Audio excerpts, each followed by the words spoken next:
Assalamualaikum warahmatullahi wabarakatuh. Halo teman-teman, perkenalkan nama saya Rizky Aulia, Program Studi Pendidikan Bahasa Indonesia semester 6. Tujuan saya di sini adalah memberikan materi tentang semantik struktural dan semantik kognitif. Tugas ini diampu oleh Bapak Irwan Siagian, MPD. Baik, langsung saja ke topik pembahasan. Simak video ini ya teman-teman. Semantik struktural. Apa sih semantik struktural itu? Semantik struktural adalah bagian dari linguistik struktural, yaitu aliran linguistik modern dalam sejarah perkembangan linguistik semesta. Prinsipnya, para strukturalis menolak pendekatan atomistik masa sebelumnya dan memilih pendekatan yang sistematik. Pendekatan ini menganggap makna-makna saling berhubungan satu sama lain, membentuk dasar untuk analisis semantik. Semantik struktural bermula dari pandangan struktural yang dipelopori oleh Saussure. Para penganut strukturalisme mempunyai pandangan bahwa setiap bahasa merupakan sebuah sistem yang terdiri dari beberapa struktur yang unik dan terdiri dari satuan-satuan tertentu. Dengan pendekatan yang berbeda-beda dalam kerangka semantik struktural, terdapat analisis teori medan makna, analisis komponen, dan hubungan antar makna, khususnya analisis terakhir. Hubungan antar makna hadir mengikuti anggapan dasar Ferdinand de Saussure tahun 1966 yang berpendirian bahwa setiap language harus dilihat dan dideskripsikan secara sinkronis sebagai suatu sistem unsur-unsur yang saling terkait, yaitu unsur-unsur leksikal, gramatikal, dan fonologis, dan bukan sebagai kumpulan yang berdiri sendiri atau yang dibandingkan dengan sekedar sebuah tata nama. Istilah-istilah linguistik harus didefinisikan secara relatif antara satu sama lainnya, tidak secara mutlak. Ini merupakan suatu teori yang dikemukakan dalam pernyataan language is form non-substantive dan diilustrasikan dengan metaforanya yang terkenal, yaitu tentang pemain catur dan kereta api yang dikenali dan diketahui menurut kedudukannya dalam keseluruhan sistem permainan atau jaringan kereta api itu, dan bukan menurut sistem substansinya yang sebenarnya. Dalam suatu bahasa, antar hubungan ini terletak pada masing-masing dari kedua dimensi mendasar. Struktur linguistik sinkronis, yaitu sintakmatik, menurut rangkaian ujaran, dan paradigmatik atau asosiatif dalam sistem-sistem unsur-unsur kontransif atau kategori menurut Robin 1990 halaman 281. Berdasarkan anggapan tersebut, terdapat pembahasan-pembahasan yang rinci tentang kategorisasi hubungan antar makna seperti hubungan polisemi, homonimi, sinonimi, hiponimi, meronimi dalam periode linguistik aliran strukturalisme. 1. Semantik generatif. 2. Semantik struktural baru. Selanjutnya, apa sih yang dimaksud dengan semantik generatif? Sejak tahun 1960, sejumlah aspek semantik struktural, khususnya analisis komponen, dilibatkan ke dalam semantik generatif. Menurut Katz dan Fodor, 1963. Menurut Katz dan Voetzal, 1964, yang mengembangkan analisis komponen ke dalam pendekatan generatif grammar. Dan dengan itu, analisis komponen memberi saham untuk menjembatani jurang yang ada antara sintaksis dengan semantik. Mereka mengatakan bahwa ciri-ciri komponen makna dapat dikelompokkan menjadi dua. A. Penanda semantik atau semantik maker, seperti manusia, laki-laki, dewasa, untuk makna kata jejaka. Dan B. Ciri seperti kawin atau tak kawin sebagai pembeda atau distinguisher. Mereka mengatakan, semantik marker merupakan komponen makna untuk menyatakan ciri semantik umum Sementara distinguisher atau pembeda merupakan elemen formal yang digunakan untuk mewakili ciri khas makna yang khas atau idiosintaktik untuk sebuah unsur leksikal. Penanda semantik atau semantic makers adalah unsur formal yang digunakan untuk mengekspresikan properti semantik yang umum. Sementara pembeda atau distinguisher adalah elemen formal yang digunakan untuk mengekspresikan ciri khas tentang makna unsur leksikal. Menurut Katz dan Potzal 1964 halaman 4. Berikut model yang dijelaskan menurut Katz dan Fodor dalam melukiskan analisis lema Kamus Kata Inggris Bachelor.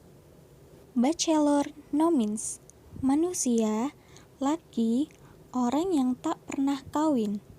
Manusia, laki, kesatria muda, pelayanan di bawah kesatria lain. Manusia, pemilik titel kesarjanaan tenda. Binatang, jantan, anjing laut yang tanpa penjantan dalam melahirkan keturunannya. Keterangan tanda. Kurung kurawal meliputi semua subtema yang ada. Di bawahnya nomina.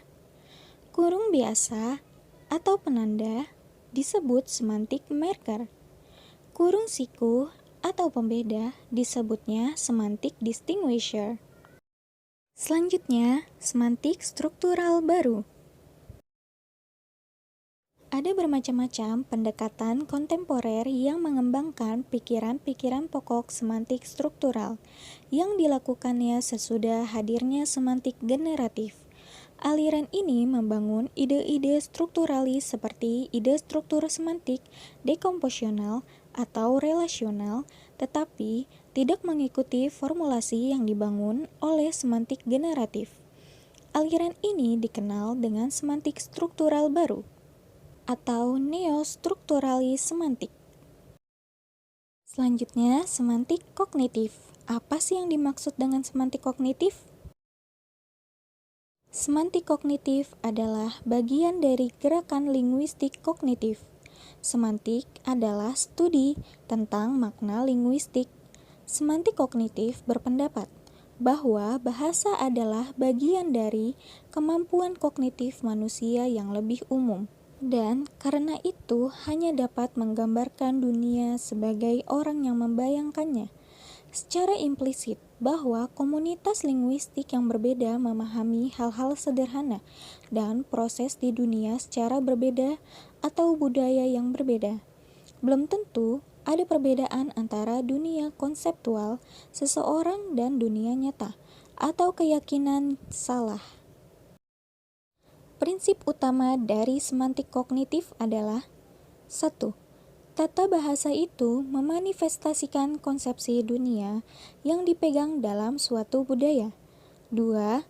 Pengetahuan bahasa diperoleh dan konstekstual. 3. Bahwa kemampuan untuk menggunakan bahasa mengacu pada sumber daya kognitif umum dan bukan modul bahasa khusus.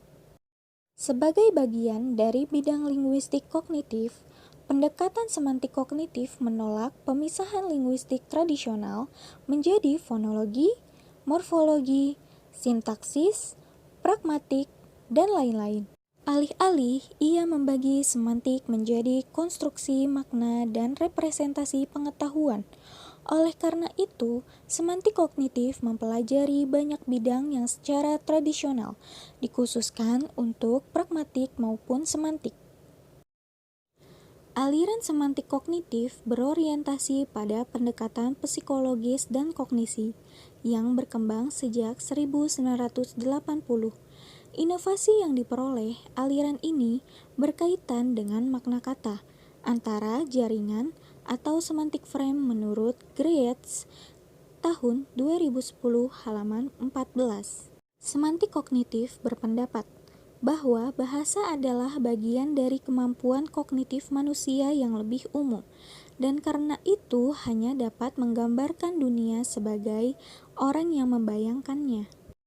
Dalam ilmu bahasa terdapat studi yang mempelajari hubungan bahasa dan kognisi, yaitu linguistik kognitif.